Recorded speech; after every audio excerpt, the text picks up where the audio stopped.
Ladies and gentlemen, the very word secrecy is repugnant in a free and open society, and we are, as a people, inherently and historically opposed to secret societies, to secret oaths, and to secret proceedings.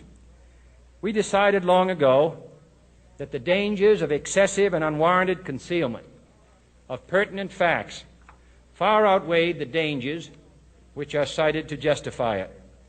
Even today, there is little value in opposing the threat of a closed society by imitating its arbitrary restrictions. Even today, there is little value in ensuring the survival of our nation if our traditions do not survive with it. And there is very grave danger that an announced need for increased security will be seized upon by those anxious to expand its meaning to the very limits of official censorship and concealment.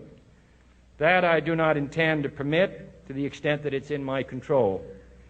And no official of my administration, whether his rank is high or low, civilian or military, should interpret my words here tonight as an excuse to censor the news, to stifle dissent, to cover up our mistakes, or to withhold from the press and the public the facts they deserve to know.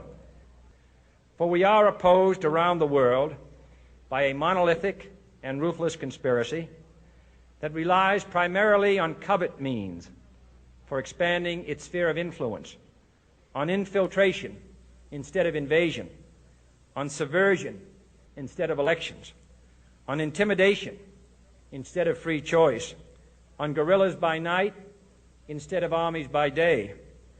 It is a system which has conscripted vast human and material resources into the building of a tightly knit, highly efficient machine that combines military, diplomatic, intelligence, economic, scientific, and political operations. Its preparations are concealed, not published. Its mistakes are buried, not headlined. Its dissenters are silenced, not praised. No expenditure is questioned, no rumor is printed, no secret is revealed. No president should fear public scrutiny of his program, for from that scrutiny comes understanding, and from that understanding comes support or opposition, and both are necessary.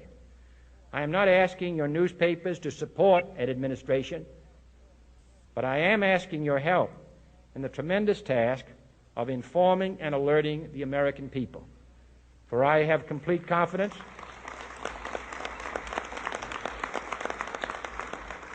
in the response and dedication of our citizens whenever they are fully informed. I not only could not stifle controversy among your readers, I welcome it. This administration intends to be candid about its errors. For as a wise man once said, an error doesn't become a mistake until you refuse to correct it. We intend to accept full responsibility for our errors, and we expect you to point them out when we miss them. Without debate, without criticism, no administration and no country can succeed, and no republic can survive. That is why the Athenian lawmaker Solon decreed it a crime for any citizen to shrink from controversy.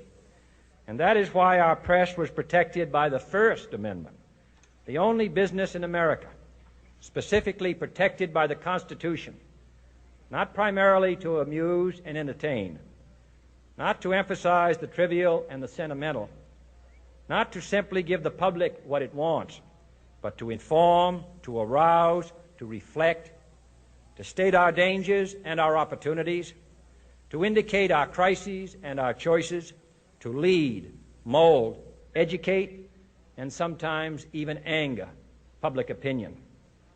This means greater coverage and analysis of international news, for it is no longer far away and foreign, but close at hand and local. It means greater attention to improved understanding of the news, as well as improved transmission. And it means, finally, that government at all levels must meet its obligation to provide you with the fullest possible information outside the narrowest limits of national security. And so it is to the printing press, to the recorder of man's deeds, the keeper of his conscience, the courier of his news, that we look for strength and assistance, confident that with your help, man will be what he was born to be, free and independent.